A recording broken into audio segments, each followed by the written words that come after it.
welcome back. It's been a while, but I really want to.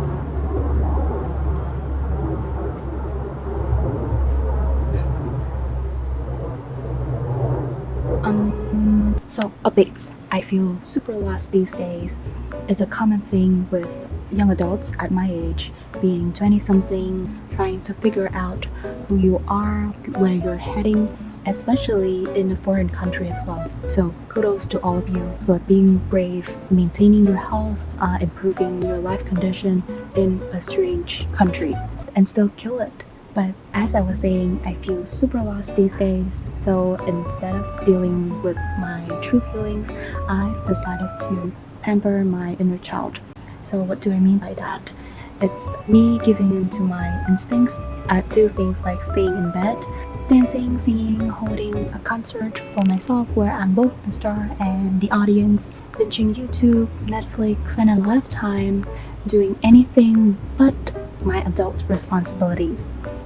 So pampering your inner child, I'd say it's an experience that is worth going through, but I'm not recommending it for just anyone because I believe there's a better way to deal with your inner child. But first of all, what is an inner child?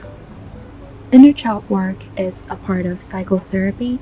It's a very common belief that as children, we have all experienced traumas. As we grow into adults, in order to live a good life, we need to reconnect with our younger selves, resolve the past traumas, and heal. There are a lot of techniques. Some could be talking to your younger self, writing letters, meditating. You can definitely do some more research on the subject. There's so many resources online, Google, YouTube. I'm just gonna talk about my understanding of the subject. So, what are the behaviors of an inner child? You know, the adult is always trying to stay calm, cool. They can appear very emotionless. They always come up with rational decisions, and they don't show their interest that easily. I don't have any license at all, but from what I've observed, there can be two types of inner child. The inner child who is loved can be very expressive, more emotionally in tune than adults. They are often full of life, playful, they like to pull pranks, often laugh like an idiot, and you'd see this in adults. For example, I feel like a kid when I do artsy-fartsy stuff, like drawing, painting, or if I do something that activates my curiosity. There's this sense of wonder in the adult's inner child. You know, when you're in nature and you admire how blue the sky is or how fresh the smell after the rain, the inner child have a great appreciation for the littlest things, the beauty of a simple life. On the other hand, when the inner child is not loved, they can be more helpless. They cannot keep their cool. Babies who don't know how to change their diapers, they have to scream if they want to be fed. And we can see a lot of these behaviors in adults. As adults, we can be whiny, we're needy, we are overtly emotional, and when we're upset, we throw a tantrum, we lash out, and oftentimes we become reactive to the situation. We're unconscious of our behaviors and accidentally hurt ourselves and the people that we love along the way. How did these behaviors come about? Triggers are formed based on some core beliefs that we formed when we were young. We all experience traumas, and we would find some versions of these beliefs. There are many categories for these core beliefs. Some of them are defectiveness, I'm nothing, I'm not good enough, unlovable, I'm unlikable, I'm always left out. Abandonment, this one is a common one. If I love someone, if I care for someone, they will leave me. Entitlement, if I don't act a certain way, then I'm worthless. If I live a good life, then I deserve something. It depends on the categories of your core beliefs, but when we're triggered, it brings up those insecurities in us, and we react the only way we know how when we were little. For me, I can clearly see my two different identities. I'm definitely an adult. I can think rationally, I know what is the best decisions at time, and I can stay calm. But on the other hand, when I'm triggered, I would act like a kid. I would seek for external validation. I want to have like a fair world where everyone is loved, because I believe that every good person deserves to have a good life. But a lot of the time, reality is not like that.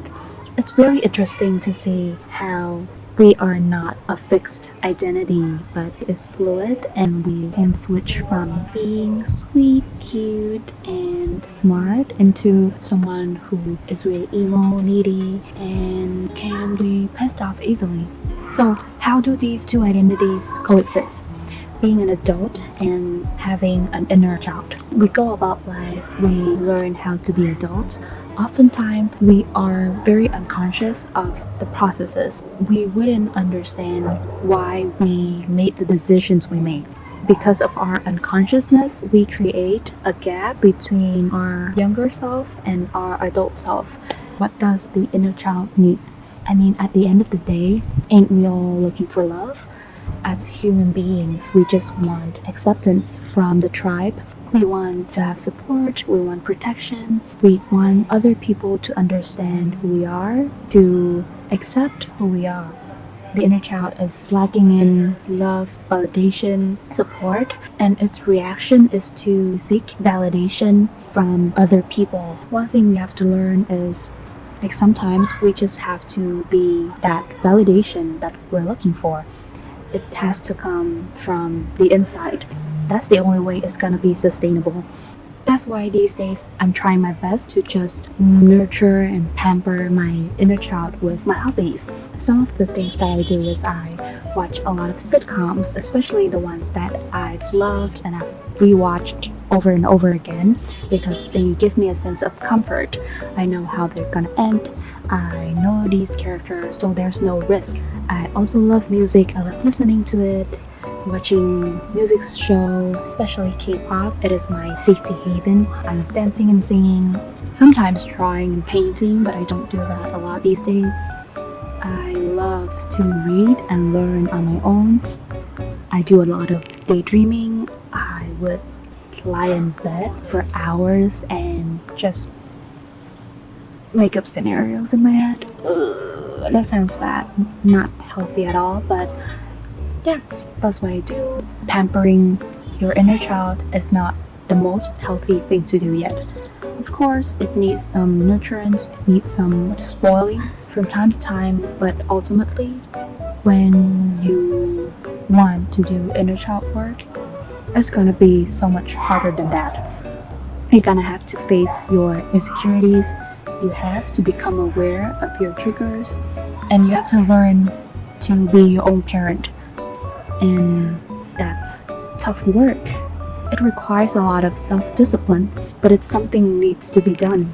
So I know I'm not doing that right now, but we all eventually have to go through that.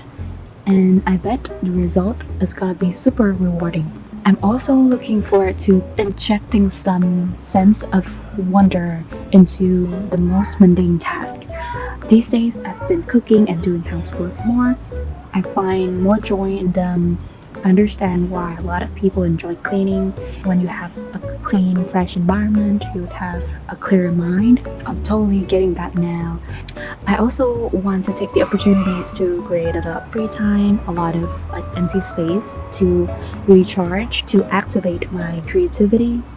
Also to have the time to work on myself, to redefine my worth. Growing up, I believe that I'm only a good person if I do certain things.